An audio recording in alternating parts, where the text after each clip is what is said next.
Buenas tardes, bienvenido y bienvenida al acto de presentación del cómic Roblox y la historia del bosque de Espuña, creado por Manuel Ávila para los más cercanos Manolo, e ilustrado por Juan Antonio Martínez bajo el nombre artístico de Mortines. Aunque el cómic ya se presentó a finales de noviembre en la Consejería de Medio Ambiente, Manolo ha querido presentarlo en su pueblo, Alhama, a los pies de Sierra Espuña, acompañado de su familia, amigos, vecinos, en un acto más íntimo y personal. El cómic cuenta la historia forestal de Sierra Espuña en conmemoración de del 130 aniversario de la repoblación dirigida por Ricardo Codornigo. La lectura del cómic es muy amena y divertida, acompañada de unas ilustraciones muy bonitas y excepcionales que nos transportan al pasado, presente y posible futuro de nuestro monte más emblemático, y nos deja una valiosa lección: la necesidad de cuidar nuestros bosques. Sin duda es una prueba de la extraordinaria labor de investigación que ha realizado Manolo y una muestra de su amor y pasión por Sierra Espuña que han quedado plasmados en este cómic. Doy a continuación la palabra al subdirector general de Patrimonio Natural y Cambio Climático, Faustino Martínez.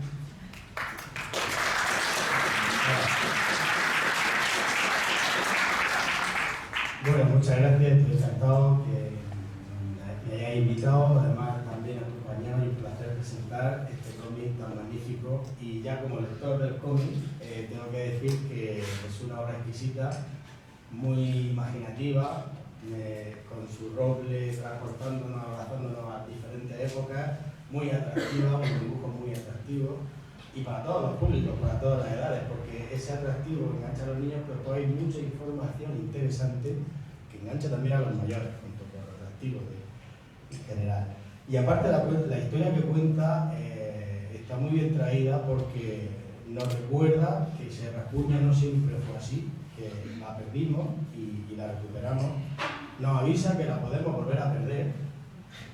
Nos cuenta el cuento de los incendios forestales, el cambio climático. Y además homenajea aquellos esfuerzos de tanta gente hace un siglo, y además la sociedad de aquel tiempo supo ver una solución a una inundación, la de Santa Teresa de 1879, con unos resultados que no le iban a ver ellos el beneficio, sino las generaciones futuras.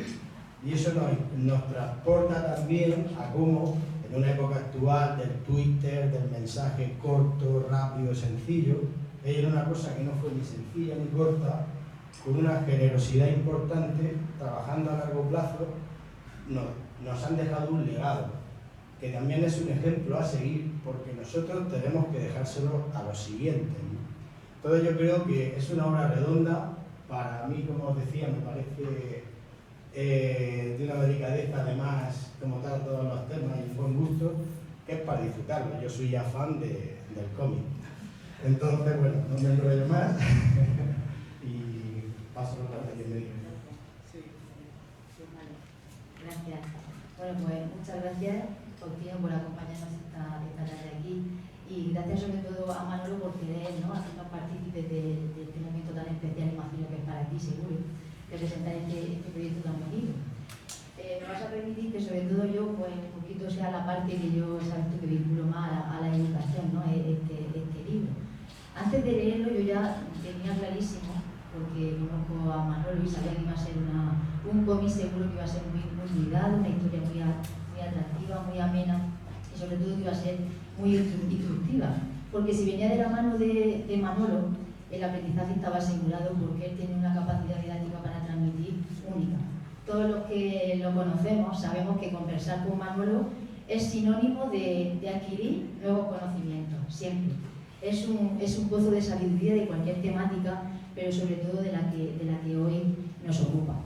Así que te quiero felicitar por haber tenido, ¿no?, esa habilidad de poder plasmar en este libro esa evolución de nuestra sierra de Sierra Espuña durante los últimos 450 años, y con esa extraordinaria pedagogía que permite atraer a lectores de todas las edades, desde los más pequeñitos hacia los más mayores, porque yo lo he leído y he visto que eso, vamos, nos gusta a cualquiera. A mí me ha encantado la historia. Por eso que una vez que lo he leído, mi primera reflexión fue pensar, digo, esto no puede faltar en ninguna biblioteca, tiene que estar en la biblioteca de cada aula escolar.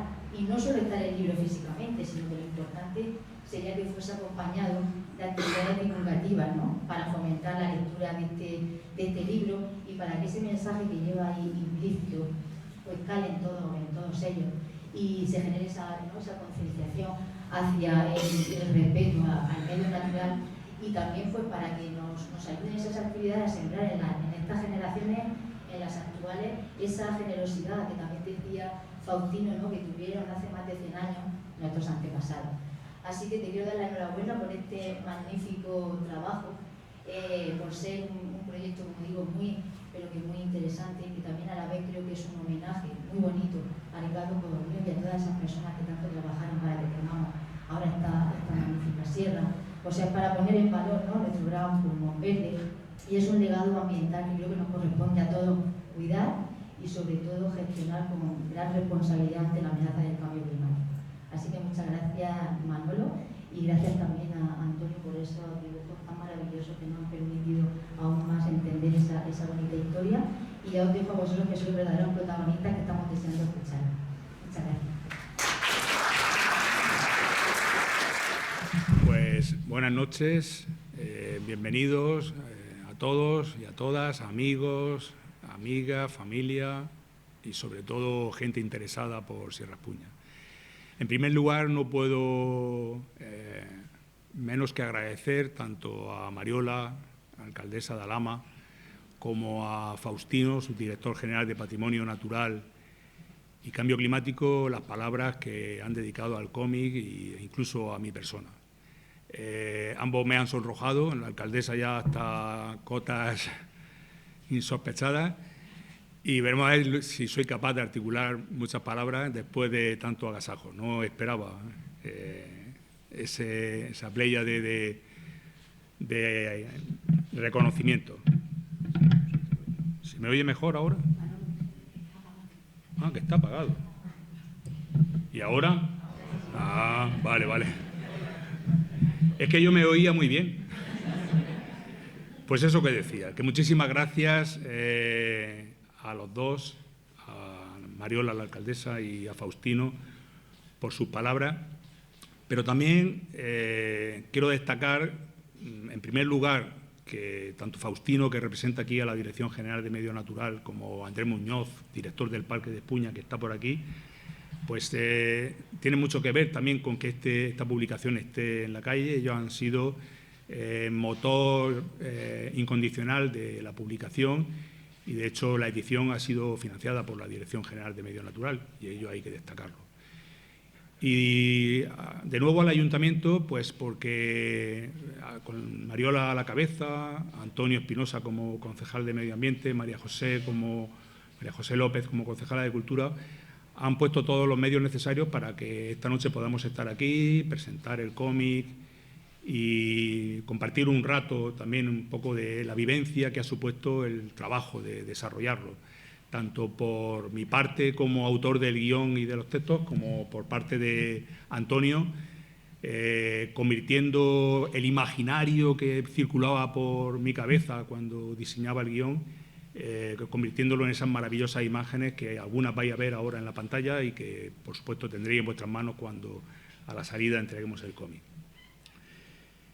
Y yo ya me meto en materia y lo hago pues con algo que siempre me gusta mucho recoger, y es alguna frase de algún personaje importante de la historia que destaque los dos elementos que considero claves aquí en todo este proceso. Decía León Tolstoy: los dos guerreros más poderosos son la paciencia y el tiempo. Hablando de ello esta mañana con un compañero de trabajo, me decía, y el conocimiento también. Y me quedaba pensando en ello y decía, sí, es cierto, pero es que la paciencia, en la frase típica que todos hemos conocido, es la madre de la ciencia, es decir, la madre del conocimiento, ¿no? Y pienso que implícito en la paciencia, por no tener que enmendar a León Tolstoy, que nada más lejos de la intención mía ni de ninguno de nosotros, la paciencia ya de por sí muestra esa necesidad de transmitir conocimiento, de cultivar conocimiento, Y el tiempo es la herramienta, es esa herramienta mental, es esa magnitud física que nos hemos tenido que crear para ver que las cosas cambian, que cuánto duran esos cambios, cómo podemos gestionar ese proceso de cambio. Faustino antes hablaba de la rapidez con la que hoy pensamos todo, queremos que todo se haga, WhatsApp, las redes sociales en general y tal, nos transmiten una rapidez que antaño no existía, no podía existir y que nunca ha podido existir para hacer este tipo de cosas. Me refiero a recuperar un bosque como el de Espuña. Me meto en vereda y lo hago desde una perspectiva claramente personal. El pinta ese que está ahí a la izquierda de vuestra imagen soy yo, ya lo digo. Manolito Gafotas, con pantalón corto, calcetines de rombo, bien subido hasta casi las rodillas, que era como había que ir. Eran los años, era principios de los 70, finales de los 60 quizá, 69 o 70. ¿Por qué traigo esta imagen aquí? Porque la construcción de este cómic nace en esas cortas edades, cuando alguien te transmite algo diferente a lo habitual. El que está a mi izquierda en la imagen es mi padre. Mis padres se esforzaron por transmitirme una serie de valores, una serie de conocimientos, un acercamiento a la naturaleza, un acercamiento a la riqueza que alberga nuestro entorno, que en aquel momento no supe apreciar, pero que con el paso del tiempo el pozo que todo eso ha ido dejando se ha convertido en la madre del cordero, la madre de toda esta pasión por la historia ambiental de Sierra Espuña, que no es tampoco exclusivamente de Sierra Espuña, sino de nuestro territorio.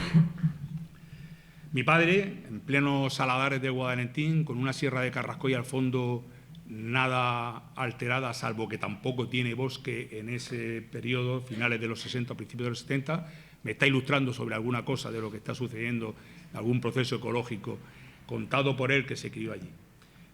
Fruto de aquello, aquel Manolo creció, se dedicó a estudiar una carrera vinculada con la naturaleza, biología, y ya en aquellos años jóvenes, adolescente todavía, me dediqué a descubrir, con los pocos medios que teníamos entonces, un poco la variopinta naturaleza de nuestro territorio. Y aquel pilar clave que mi padre me había inculcado, el de la paciencia, el del conocimiento y tal, lo fue fortaleciendo pues, con visitas como esta de aquí, que siempre la recordaré porque fue el primer lago, la primera lámina de agua de interior que fuera natural, que visité por allá por el año 1981. Es el lago de Sanabria, en la provincia de Zamora. Aquel lugar me impresionó. Como me había venido impresionando hasta ese momento toda la naturaleza que había ido recorriendo por el territorio alameño, el más cercano, el más inmediato. Hay que tener en cuenta que mi padre, hasta que no tuvo coche, me llevaba en bicicleta a todos sitios. Con el paso de los años, esto ya es más reciente, estamos hablando de noviembre de este año pasado, uno ha ido madurando, ha ido haciendo crecer ese pilar clave que es el del conocimiento. Y con 4 tonterías que siempre he dicho que sé y no más, me ha gustado, y llevo haciéndolo muchos años, transmitirla a los demás. El Ayuntamiento de Alhama promueve desde el año 2011 un programa, Sendalama, que con esta imagen intento rescatar para hacer ver que la transmisión del conocimiento es una de las claves para poder acercar cosas que no están al alcance de los demás o que sí están al alcance de los demás, pero no tenemos el interés. Aquí estamos visitando las dunas de Guardamar del Segura, como tantas otras veces hemos visitado otros muchos sitios con todos los asiduos de Sendalama, y uno de los lugares más habituales suele ser Sierra Espuña, pero he querido elegir esta de las dunas de Guardamar porque tienen una vinculación con Sierra Espuña espectacular. Es algo que relataremos en otra ocasión, pero el estilo de trabajo que yo normalmente utilizo para divulgar esas 4 tonterías que sé que puedo contar es basándome, por ejemplo, en las fotografías antiguas que cuentan cómo era Guardamar del Segura, las dunas y por qué allí se hicieron unas repoblaciones forestales que ni más ni menos también vincularon al famoso Ricardo Codorniu con ellas. Conocimiento vinculado a la paciencia es uno de esos elementos clave. El otro es el tiempo. Parafraseando a Tolstoy, uno de los grandes guerreros, que a mí siempre me han inspirado. De pequeño yo siempre deseaba conocer naturaleza. Para mí, por ejemplo, Félix Rodríguez de la Fuente fue súper inspirador. Era lo único que podías alcanzar a tener en aquella época. Y cuando uno tiene la posibilidad de acceder a algún conocimiento y ese conocimiento te sirve para darte cuenta de que, por ejemplo, la naturaleza no es nada estático, es algo cambiante, lo primero que quieres es poderte mover en esos cambios, ¿no? Y desde pequeño, desde que vi la primera serie aquella de Perdidos en el Espacio, que algunos recordaréis, hecha con latica y tal, hoy la vemos y casi se nos cae la cara de vergüenza, pero aquello era fantasioso, genial para los jóvenes de entonces. Cuando vemos aquello, o cuando yo viví aquello, siempre empecé a desear viajar en el tiempo. Y viajar en el tiempo para mí ha sido una de las cuestiones clave. No os digo nada cuando llegó la película Blade Runner, que además de poder viajar en el tiempo marcha atrás, es una experiencia de viajar en el tiempo marcha adelante. Hay muchas más también que lo hacen. Y poder conocer esa naturaleza medio degradada, que ahí está este personaje que ha llegado en su nave súper rara al futuro, viajando en el tiempo. Para mí la clave de viajar en el tiempo además tiene mucho que ver con la profesión, creo yo, de mi padre. 44 años se tiró siendo relojero. Vuelve a ser ese que está a la izquierda de vuestra imagen. Manejar tanto la máquina que mide el tiempo, yo creo que fue también otro motor que me hizo a mí ilusionarme con lo de viajar en el tiempo.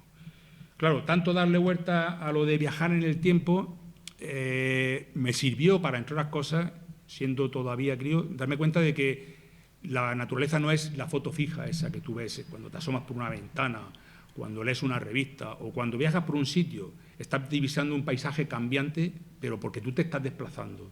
Pero el paisaje también ha cambiado a lo largo del tiempo, de una larga extensión en el tiempo, más allá muchas veces, por no decir casi todas, de lo que es capaz de vivir un humano. Entonces, de aquella foto fija de antaño, empecé a profundizar en el conocimiento de Espuña desde otra perspectiva. Y me di cuenta que un paisaje, un simple paisaje, en pocas horas puede cambiar. De algo tan simple como esto, que imagino que habría identificado todos inmediatamente, es el Morrón de Alhama, la luna a punto de ponerse, en un amanecer en donde el sol está saliendo por una parte y la luna se está poniendo por la otra, meses y meses de trabajo esperando tener este momento, en el que la luna se pone, esto no es ninguna manipulación fotográfica, justo en la mismísima cumbre del Morrón de Alhama. Esta construcción que veis abajo es la garita del Turullón. Hay que estar ahí muy preparado con el zoom. Bueno, pues este paisaje así, pocos días después, se ve así. Este paisaje es un poco, simboliza un poco cómo en tan poco tiempo un entorno natural puede pegar un cambio brutal. Nuestra naturaleza, con las lluvias de esta primavera, ha pegado un cambio brutal. Y hemos vivido un momento histórico, tremendamente histórico, que todavía colea, porque todavía hay, como dice mi amigo Paul, un río en Jebas que sigue bajando con agua cristalina. Pero es que además, durante aquellos años 80, años 90, mi inquietud por combinar esas dos cosas, conocimiento de la naturaleza en general y cómo ha ido cambiando en el tiempo, se fue enriqueciendo cuando pude comprobar que la imagen estática que todos tenemos de una Sierra Espuña como esta, con su morrón de Totana ahí convertido en un volcán espectacular y tal, con ese bosque que la envuelve, pues pocos años antes había sido así. O como el Morrón Largo, que también tiene su bosque, un lugar muy soleado, muy rocoso, difícil de conseguir que la naturaleza se instale, pero que ahí la tenéis instalada, antes había estado así, todavía más desértico. Esto son imágenes que además os han pasado antes por ahí, de finales del siglo XIX. En consecuencia, la foto fija que tenemos en nuestro imaginario de la naturaleza, esa que visitamos, sea Sierra Espuña o el río Guadalentín o Carracoy o los picos de Europa o Pirineos o los Cárpatos o la Amazonía, no es una imagen estática. Eso es evidente, aunque no quedemos con esa simple visión, ¿no? Es una imagen continuamente cambiante.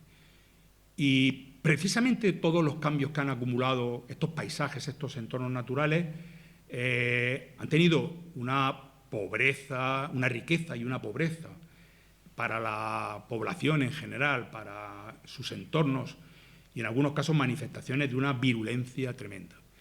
Recuerdo que, metido de lleno en esa investigación de la historia ambiental de Espuña, hace ya muchos años, un buen día, descubro que sucedió un acontecimiento que fue conocido como la famosa Riada de Santa Teresa, 1879, 14 y 15 de octubre de 1879. Tal cantidad de agua cae en el sureste español que el río Guadalentín, por ejemplo, llega a llevar casi lo mismo que el Danubio, nada menos que el Danubio en su desembocadura. Y eso tiene unas consecuencias. Tiene un origen y tiene unas consecuencias. Y las consecuencias las recoge en esta imagen. Una gran cantidad de población en los valles, sobre todo en donde el Guadalentín se junta con el Segura y de ahí hacia abajo, que pierde sus casas, que pierde sus vidas. Más de 1000 personas murieron en aquella noche fatídica del 14 al 15 de octubre de 1879. Yo sigo buceando en toda esa información y un buen día me topo con este maravilla de libro. 111 páginas firmadas por el gran Ricardo Codorniu, que se titulan Apuntes relativos a la repoblación forestal de Sierra Espuña. Lo llevó a un congreso agrícola de Murcia y luego lo difundió por muchos otros sitios, hasta el punto de que esas son 111 páginas, más de un autor de la época, estamos hablando del año 1900, consideraron este libro como la enciclopedia de las repoblaciones forestales de Sierra Espuña. Aquí ya estaban avanzadas, habían empezado en junio de 1891, pero Ricardo Codorniu hace un esfuerzo por compendiar en 111 páginas todo el trabajo que se había hecho previo y durante ese periodo hasta que él publica el libro en favor de la recuperación, de la restauración hidrológico-forestal de Sierra Espuña. Me acuerdo que me lo leí en una sentada y recuerdo que después lo he leído varias veces más. Y claro, esto fue la puntilla, ese momento en el que dices, joder, aquí hay mucho donde escarbar. Y os sigo situando en ese contexto de los años 80 y tal, ¿no? Es cuando me dedico a bucear en localizar mucha otra documentación. Sierra Espuña es afortunada en cuanto a que sus repoblaciones forestales están la mar de documentadas. Llevaban muchos años perdidas en los archivos amontonadas ahí de cualquier manera, y en los últimos años ha habido un trabajo por parte de la Dirección General de rescatar toda esa documentación y de convertirla en documentos accesibles. Cantidad de proyectos, de memorias de los años 1890, 91, 92, esa que tenéis ahí es de 1899, por en medio muchas más, de fotografías, de planos, de proyectos de construcción de casas, de conducciones de agua, de caminos, de senderos, etcétera. Bueno, una cantidad de información que viene a generar un elemento más de enriquecimiento de esa transformación del paisaje, que es una repoblación forestal, que es una restauración hidrológico-forestal. El caso es que, claro, uno se sitúa en ese plano, se da cuenta que cuando sucede la famosa Riada de Santa Teresa en 1879, la razón no es otra que los bosques que habíamos tenido en los siglos XI, XII, XIII, XIV, XV hasta el XVI, principalmente la despoblación que hay en la zona, se conservan fenomenales, cubren grandes superficies no solo del sureste español, sino de toda la península ibérica, y a partir de ese momento, siglo XVI, XVII, XVIII, empieza un proceso paulatino de deterioro, porque hoy consumimos mucho plástico, y entonces se consumía mucha madera para construir de todo, para calentarse o para hacerse una cuchara con la que comer.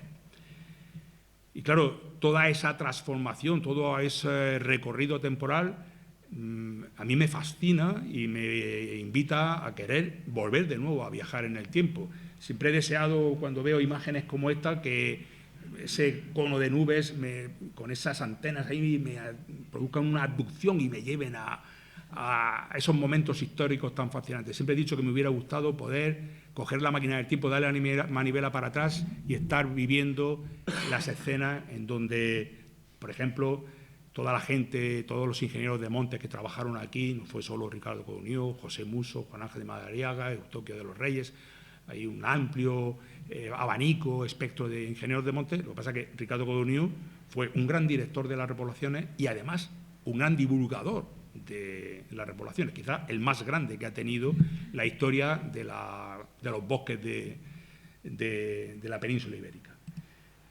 Viendo que no hay manera de que nada me abduzca, de que esa nave espacial me lleve o esa máquina del tiempo, ni que la conexión espacio-temporal con el bosque me lleve a ningún sitio, doy el paso y digo, voy a construirme yo esa historia. Y ahí nace el guión de los contenidos que unos meses después caen en manos de Antonio.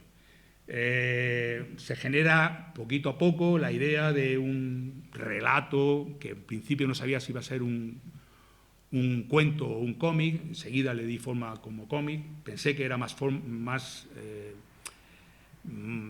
versátil para poder llegar a un espectro mayor de destinatarios y, bueno, pues trazo un argumento general, creo una serie de personajes, la escaleta temporal en donde se van a situar cada uno de los momentos y se va llenando de contenidos, de cómo han de ser cada una de las viñetas, de los bocadillos, es decir, esas expresiones, esas palabras que dice cada uno de los personajes, de cómo han de ser a veces onomatopeyas, como el plof, la caída de no sé qué, la lluvia o la gallina, en fin, una serie de elementos que van alimentando el guión. Esto que veis aquí es el guión real, ese que un buen día Antonio recibe y dice, la hostia, lo que me espera a mí aquí.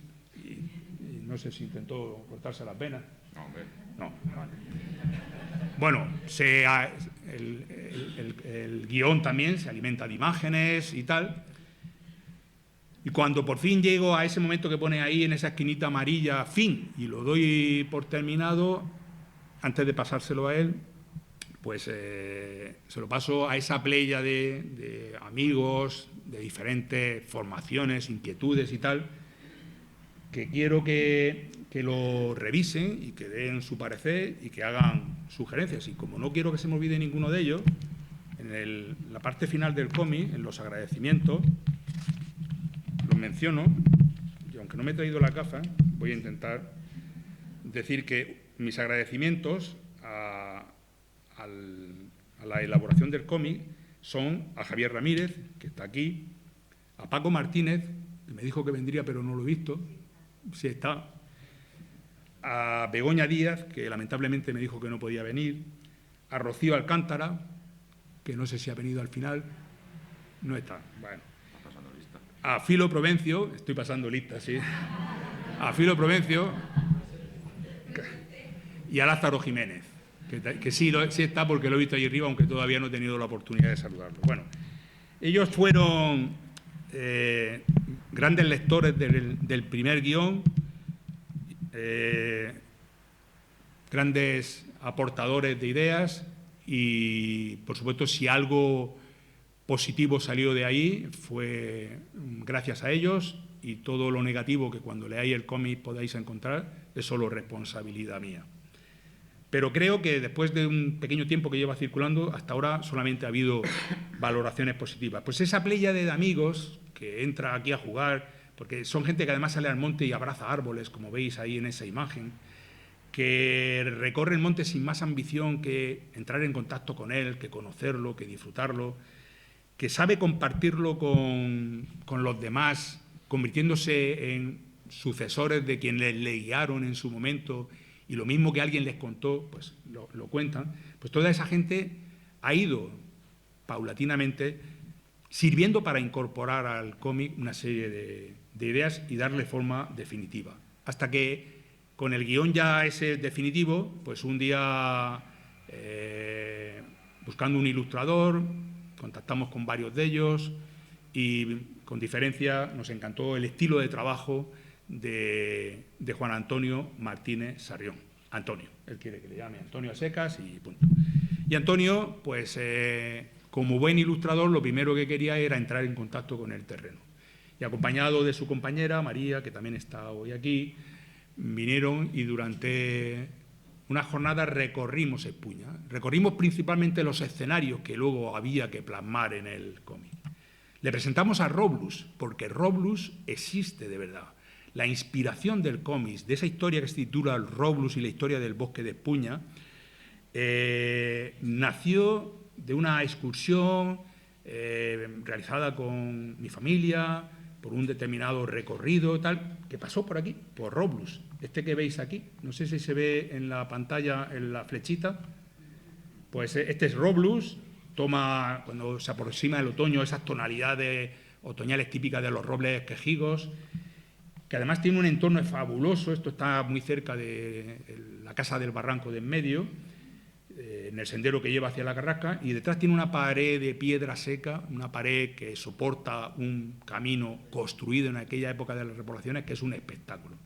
Pues en ese contexto es donde un día se forja la idea y donde surge toda la trama del cómic.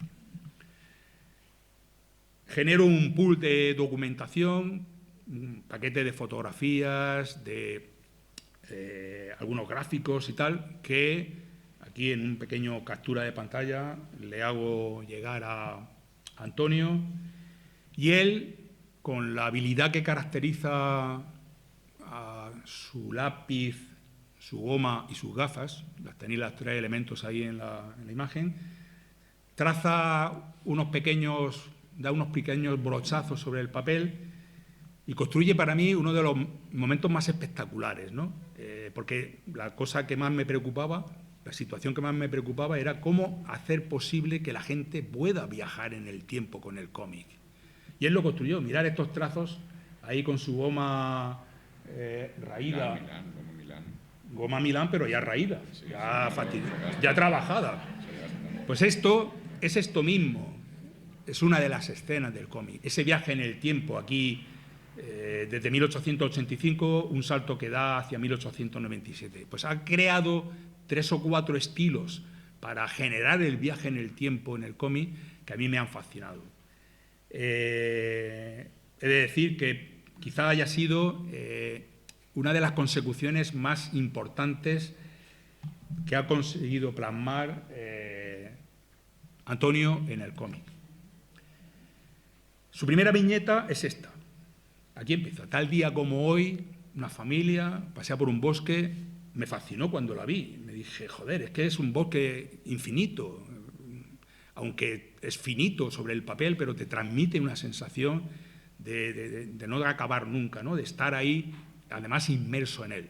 Pues con esta viñeta empieza el cómic, como ahora veréis, y con esta viñeta me enganchó cuando hizo los primeros bocetos, apenas imperceptibles sobre el papel. Me acuerdo que me mandó una captura de pantalla, no, porque él no dibuja, él dibuja sobre el papel. Una fotografía y casi no lo veía, pero dije, uy, esto suena a que va a tener mucho recorrido. Y ese recorrido os lo va a contar él. Os dejo con Antonio y su relato de cómo ha construido en unas pocas pinceladas el cómic Roblus y la historia del bosque de Espuña. Hola. No, me toca acercarme. Sí, yo me corro. Si no, me quito el... Hola, buenas tardes. Gracias por invitarme a este evento. Es un... no sé, ¿se oye? ¿Se me oye? Sí, se me oye. Y bueno, tenía aquí un pequeño guión que medio me ha pincelado Manuel, pero surgiendo el tema, quiero primero volver un poquito a lo que es el trabajo del guión que hizo Manuel. Yo, como profesional, entre comillas, del medio del cómic, pues nos ocurre una cosa, que a veces, si te sales del medio, de la profesión, te encuentras cosas que bueno, pues necesitan un cierto trabajo. Y normalmente te encuentras guiones que necesitan un trabajazo porque, pues eso, pues provienen de gente que no son lógicamente profesionales. Cuando me preguntó María, bueno, ¿y qué tal? Digo, pues mira, pues la verdad es que el guión me ha sorprendido. Cierto es que faltaba una planificación más del tema de página, de lo que es composición de página, pero me sorprendió tanto el tema del trabajo de documentación, el tema del trabajo de como tú has dicho, de las onomatopeyas, del alargamiento de palabras, cosas que la gente normalmente desconoce, y vi que había un esfuerzo muy grande y me llamó la atención. Me llamó la atención en esa parte, y me llamó la atención aparte como bueno, yo soy de Albacete y sinceramente para nosotros Sierra Espuña es un desconocido. Sierra Espuña sí te suena, pero ya no sabes mucho más, y cuando empecé a leer toda la historia me atrajo, me interesó, porque yo he hecho muchos trabajos relacionados con la ecología y me pareció un trabajo muy interesante, y la verdad es que vi que llevaba un trabajo bestial. Se lo dije a Manuel, digo, esto es una bestialidad. Documentación de fotografías, de cosas antiguas, cosas que ni siquiera teníamos, por ejemplo, los uniformes de la Marina de Cartagena, que graciosamente ignoraron mi correo del Museo de Cartagena. Les contacté y dije, oye, ¿me podéis pasar documentación sobre cómo eran los uniformes? Bueno, pues nada, gracias a Dios un amigo me dijo, tengo yo libros de eso, te voy a dejar que veas cómo van los uniformes. Y bueno, fue de lo poquito quizás que faltaba, el resto estaba todo muy completo. Y bueno, pues básicamente a la lectura del guión, pues tu cabeza empieza a funcionar, empiezas a generar imágenes, empiezas a generar personajes. Hice unos bocetos de pues una familia muy estándar, digamos, muy cercana, que eran pues los protagonistas. Y bueno, pues como dice Manuel, fuimos inmediatamente, intenté venir a Sierra Espuña a conocer el lugar, porque para mí era muy difícil mentalizarme un poco de qué era Sierra Espuña exactamente, qué extensión tiene, qué era lo que había que sacar, qué es el morrón. O sea, era ignorancia total, y bueno, pues creo que hice bien en venir, porque lógicamente por mucho que te den fotografías, al fin y al cabo yo no quería simplemente coger una fotografía y retratar algo tal cual, sino entender un poquito qué es lo que había pasado allí y desarrollarlo. Entonces, pues eso, se crearon los personajes, se hicieron unos bocetos, y a Manuel le pasé una especie de previo, porque tampoco es lo que ha dicho él, al trabajar sobre papel, sobre lapiceros, no es lo mismo que ahora mismo mucha gente hace, que es trabajar en digital, que realmente pues dice, pues modifico esto, cambio lo otro. Ahora os enseñaré algunos originales y veréis que lógicamente pues es un trabajo que si empiezas, luego es un gran problema tener que modificar, y quería que estuviera todo muy perfilado y que lo aceptara, y que no hubiera grandes errores ni de fotografía ni de documentación que pudiera faltar, y nos pegamos una buena paliza con la documentación, pero bueno, no sé si quieres. Sí. Y yo voy diciendo cosas. Aquí, por ejemplo, esto es acabado. Teníamos un plazo, yo tuve un plazo muy estrecho para acabar esto, fueron 2 meses dibujando y otro mes y medio, 2 meses acabando lo que era todo esto. Y bueno, conté con otro profesional del medio, que fue Dani Pineda, que ya había trabajado con él en otra ocasión, en un libro ilustrado, en un cómic que hice para Ecologistas de la Manchuela. Y bueno, pues él se dedicó al color. Aquí, por ejemplo, podéis ver un desarrollo de un boceto desde el lápiz, digamos, más básico a una parte intermedia donde ya hay parte acabado, y aquí está la parte final. Si os dais cuenta, pues el tema de la documentación es importante. Esto debe andar por el siglo XV, siglo XVI, y claro, pues tuvimos que buscar mucha documentación sobre cómo iba la gente vestida, las herramientas, que son detalles que a lo mejor en el cómic incluso pasan desapercibidos a veces, pero si os fijáis ahí se ve la sierrecilla, el hacha tal, y se supone que son cosas que existían, que no, vamos, a lo mejor hemos metido la pata en algo, a lo mejor hemos metido la pata, me invento algún aparato, alguna cosa que es un, ¿cómo se dice eso? Que no tiene relación con el tiempo, que hay un anacronismo, algún anacronismo, pero creo que no.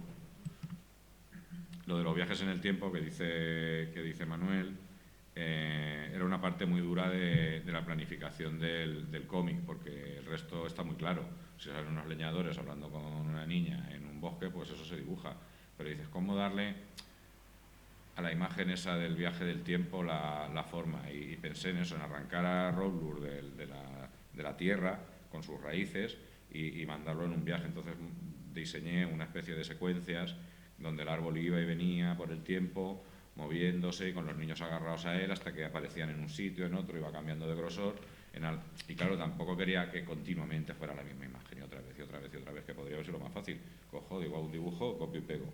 Pero dije, bueno, voy a ir renovándolo. Este, por ejemplo, lleva esa espiral a los Looney Tunes de Bugs Bunny. Y bueno, pues iban renovándose. En algunos, por ejemplo, lo que hago es hacer pasar el tiempo por las estaciones, hago que el árbol pierda el follaje, que que lo gane, que cambie de color y bueno, pues iba avanzando. Un detalle importante pues es también cómo resolvimos todo el tema del tiempo, que bueno, luego lo retomaré, en el pasar del tiempo en el cómic. Esto fuimos directamente, lo visitamos, tuvimos una buena experiencia a nivel turístico, entre comillas, de ver los pozos de nieve. Yo conocía la existencia de este sistema y por allí, por mi zona, también hay algunos pequeños pozos, pero no de estas dimensiones. En este caso, bueno, Manuel me pasó bastante información, nos salvó la vida el andamiaje que estaba montando para reconstruir. Aún así, de todas formas, consulté con un amigo mío de Albacete, Javier Atienza, que es arquitecto y está especializado en arquitectura tradicional, y bueno, le pasé un poco las imágenes para que supervisara, para que no me dijera, estás aquí haciendo disparates, esto no se hacía así, o esto no sé qué. Y la verdad es que, bueno, pues la gente nos ha ayudado siempre desinteresadamente y eso es un gusto.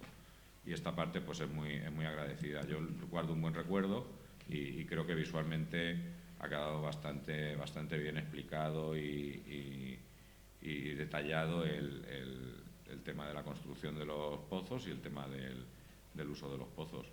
Y bueno, pues eso son cuestiones que se iban pues casi definiendo las propias casas de los poceros y todo eso que lo fui viendo aquí y Manuel me fue facilitando la documentación.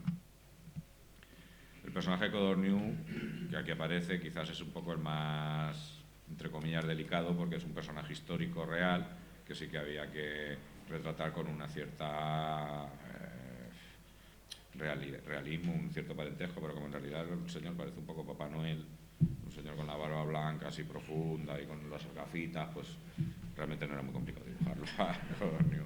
Sí que no tuviera un aspecto tampoco demasiado de Papá Noel, entonces pues dejarle un aspecto así medio y bueno, pues quizás está más envejecido en el cómic de lo que a lo mejor estaba en la época real de la deforestación, pero bueno, era el acceso a las imágenes más cómodas de él y bueno, creo que el personaje quedó bastante simpático y reconocible y tiene pues eso, un aspecto suficientemente digno para un personaje de su valor.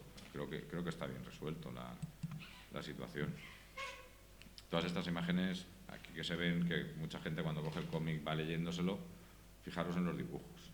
Eso es una recomendación del dibujante, porque solamente esta viñeta lleva horas de trabajo, porque tienes que coger la documentación, las fotografías que me podría pasar Manuel, mira, aquí la tenéis, y plasmarla, adaptarla a la imagen en un tamaño así.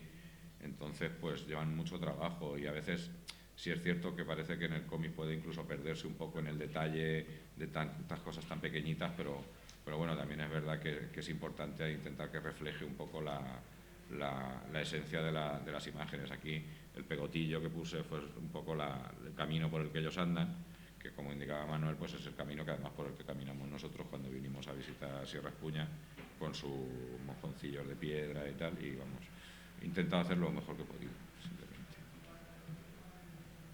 Esto pues es lo mismo, sigue aquí toda la labor de reconstrucción. Me gustaba mucho el formato de puzzle que tenía el murete de contención y bueno, pues fui adaptando fotografías, imágenes y la verdad es que el trabajo de toda la secuencia de Codorniu pues es el más alentador, porque el cómic en realidad, si se piensa de una manera, es un poco triste, porque es triste la inundación, todo el drama que hubo allí de gente que murió, es triste el posible futuro que nos espera. No sé, hay muchas cosas tristes y esta parte en realidad la de Codorniu era un poco la más positiva, porque es decir, mira, algo constructivo, algo interesante y que merece la pena, que puede hacer el ser humano también, da un poco de esperanza, ¿verdad? Porque el resto ya te digo, que si los de la Marina allí jodiendo con las escopetas, que si la leña, no, es verdad. Entonces esta parte era quizá la más amable, también la más difícil, porque era una parte también con mucha información, muchas imágenes, mucha más documentación. Esto es una cosa que hablamos Manuel y yo, que fue pues el tema de cómo procesar esas indicaciones de tiempo que aparecían alegremente. 1700, digo, ¿y esto cómo lo ponemos? Entonces al final se sacó la idea esta de hacer unas pequeñas hojas de roble que fueran marcando en una línea, que si veréis hay bastantes tirabuzones y barroquismos, que yo con eso me entretenía mucho dibujándolo, para ir pasando las imágenes del tiempo. Y aunque sí que marca ciertamente cuando te hace una llamada a la información que hay en la parte última, sí que se marca un asterisco, queríamos dotarlo de un poco más de gracia y entonces insertamos esas ardillitas que aparecen ahí a modo de en este año pasa algo más, léetelo al final. Y bueno, pues fue una cosa, la verdad es que resolvimos bastante bien los problemas. Y como nos han preguntado que si hubo mucho drama, digo, no discutimos nada. Es verdad, no discutimos. Coincidíamos en todo enseguida. Claro, y yo vi que él era muy meticuloso, que es una cosa que me pasa a mí también, porque si hubiera sido de otra manera, a lo mejor habría sido un drama. Una persona así más caótica, de eso míralo tú, no sé qué, habría sido un drama. Y a él me gusta que fuera así, que yo, como le decía a una persona con la que colaboré posteriormente en un cuento, le dije, tú me tienes que explicar minuciosamente todas las imágenes, todo lo que quieras que salga en la imagen, cualquier simbología, cualquier cosa, que yo ya después haré lo que quiera. Pero de momento tú explícamelo. Y en eso es un poco lo mismo, no sé lo que quiero, más o menos, pero bueno, me salió a veces y decía, no importa, ¿no? Si está bien así, no te preocupes, si no pasa nada. Pero bueno, yo creo que el resultado da a entender que sí, que no nos hemos lanzado a la aventura, ni hemos hecho nada así fuera anacrónico, ni disparatado, ni mentimos. Digo yo, no sé si quieres. Sí. Bueno, cierro yo. La verdad es que Antonio ha sido un placer trabajar con él porque el entendimiento con él era siempre fácil, sus ganas por esforzarse por pillar lo que por mi mente rondaba o por la suya, que me quería contar y yo tenía que imaginármelo, dio lugar a un proceso de entendimiento continuo. Se ha traído aquí las láminas originales, como hemos dicho, esto no es un trabajo digital, es un trabajo totalmente artesanal. Se puede ver más o menos. Y bueno, si luego queréis acercaros aquí y verla, pues os la enseñará. Ahora tengo que decir una cosa, perdona. Bueno, pues dila ahora. Normalmente los originales son autoría y pertenecen por sistema dentro del concepto del mundo de derechos de autor al autor, que puede hacer con ellos lo que plazca. Y en este caso lo hablaba con María y decidimos que lo más sensato con estos originales era cedérselos a Manuel y bueno, ya un poco a Sierra Espuña para que dispongan de ellos para hacer exposiciones, para conservarlos, para archivarlos y pues para darles más movimiento que el que yo a lo mejor en 3 años le doy, que acabaría en una carpeta en una esquina de mi casa, por desgracia, porque es así. Entonces, bueno, los originales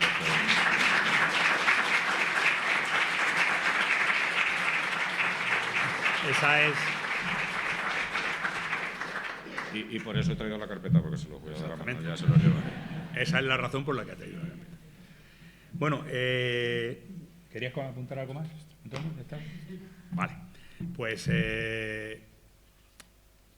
la verdad es que para nosotros esa simbiosis en el proceso de elaboración del cómic ha hecho muy fácil que llegara el producto final al que ahora vais a poder acceder.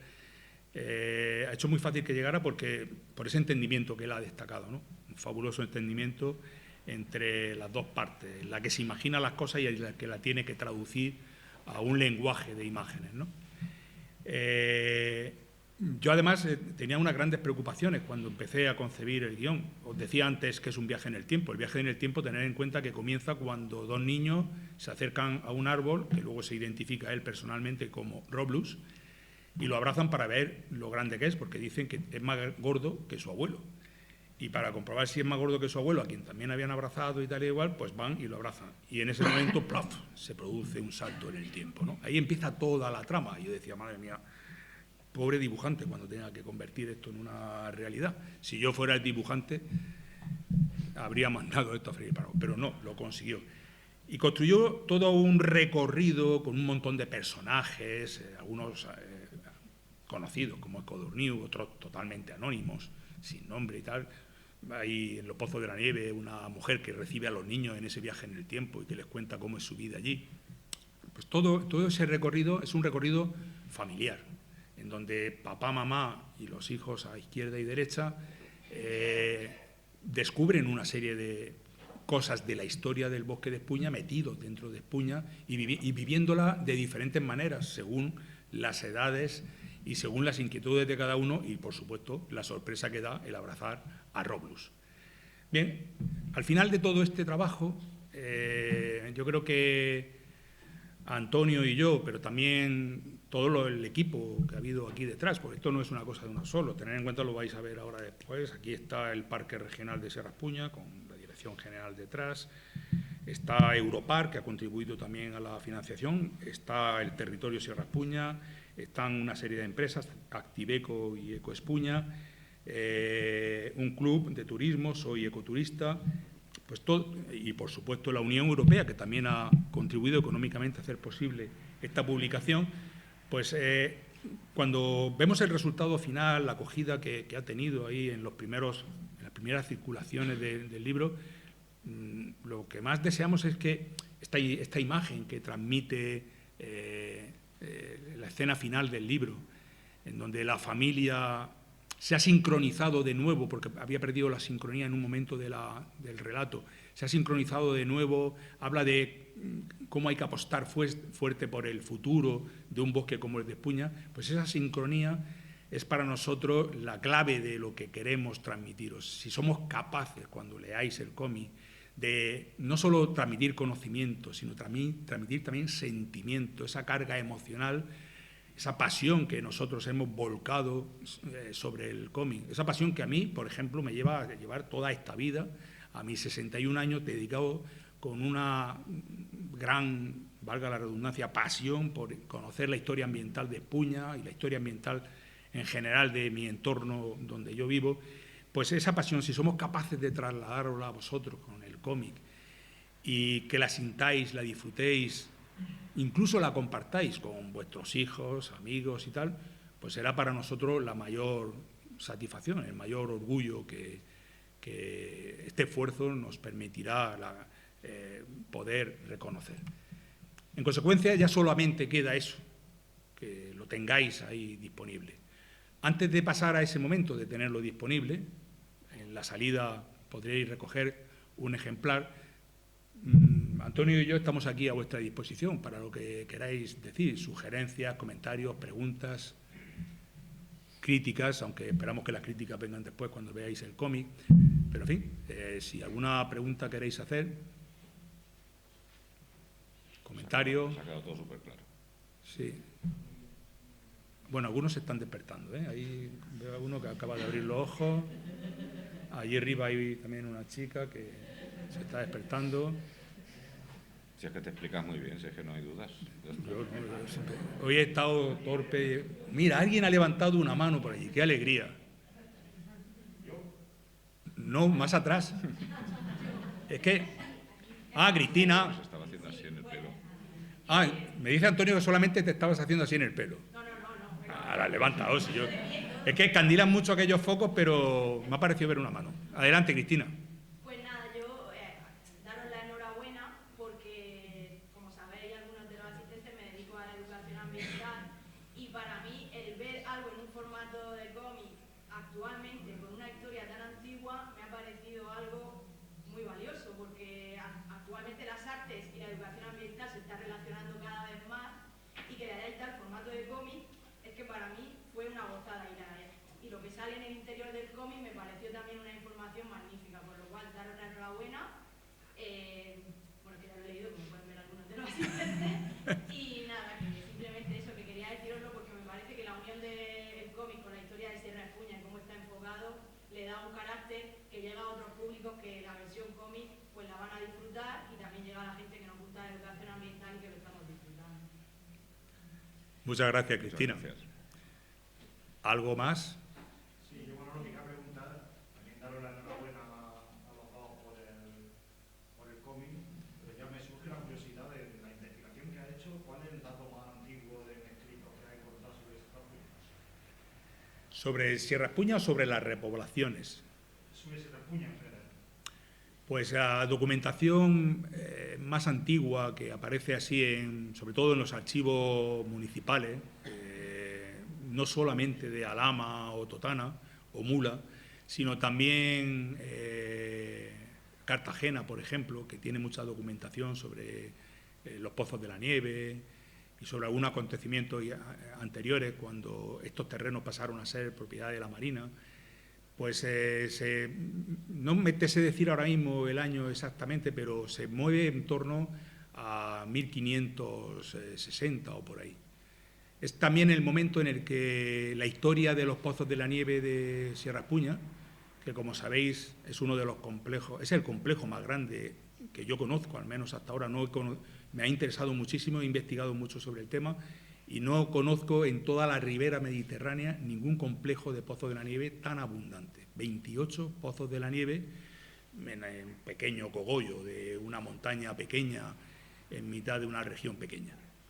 Tú te vas a cualquier otra zona de la ribera mediterránea y te encuentras pues 2 o 3 pozos en la sierra de acá, de allá. De hecho, en la misma región de Murcia hay muchos más pozos de la nieve, pero Más pequeños, normalmente. más pequeños. La sierra del Calche en Jumilla tiene 1, la de la Pila tiene 2, y, bueno, la del Molino tuvo 1, la del Oro tuvo 1, incluso otras montañas más grandes como la Sierra de María no tuvo ninguno. En fin, es relevante. En la Sierra de Mariola hay 3, me parece recordar. Es muy relevante que en Espuña haya nada menos que 28. Esto lo estoy diciendo porque la historia de los pozos de la nieve aporta también mucha documentación antigua en los archivos municipales.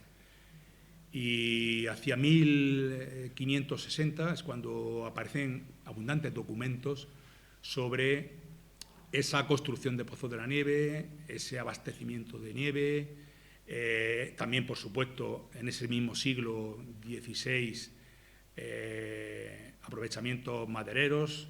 Tener en cuenta que la gran actividad de aprovechamiento de los bosques mediterráneos comienza tras la Reconquista, que tiene lugar en el año 1492. A partir de ese momento hay una ocupación, una reocupación del territorio por una población que tiene que vivir y que tiene que construirse casas y muebles y cocinar y cazar y tal. Y entonces es ahí cuando comienza, en primer lugar, la gran explotación de estos últimos siglos de los bosques mediterráneos y, en segundo lugar, se generan documentos que alimentan los archivos municipales, que, como digo, no son solo el de Alhama o el de Totana, también hay mucha información en el de Mula, alguna en el de Pliego, en el de Aledo. Tener en cuenta que Aledo era antes todo un municipio tan grande como Aledo más Totana. También en Murcia capital, en Cartagena, en Orihuela. En fin, hay que tener en cuenta que Espuña fue un referente muy importante. Hoy lo es a escala regional, nacional e internacional. Pero en aquellos siglos era también conocida fuera de lo que era el entorno inmediato de Sierra Espuña. Y lo que preguntaba, por si en algún historiador, ya sea árabe, ya sea romano, aparecía algo relacionado.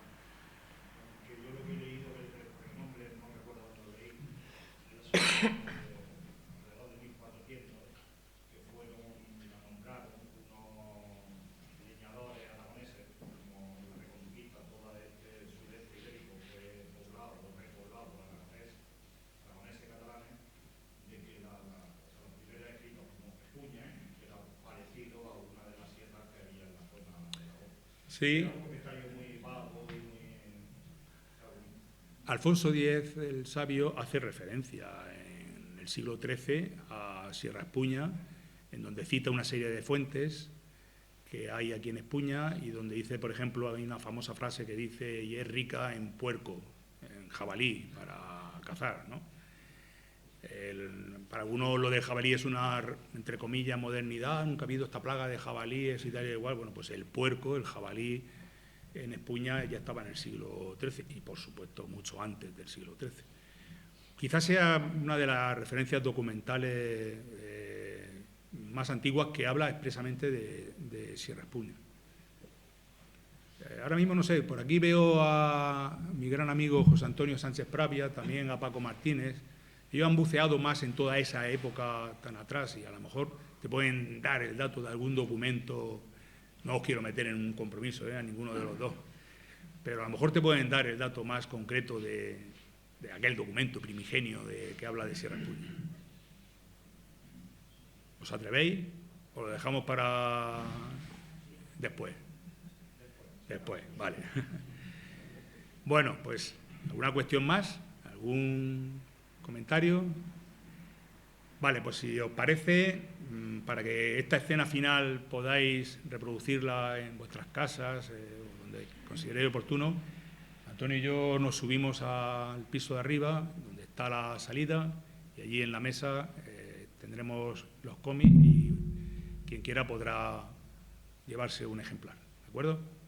Muchas gracias de nuevo a todos, a las autoridades por haber asistido a este evento, por haber hecho posible que este evento se haya realizado y a vosotros por vuestra asistencia. Muchas gracias.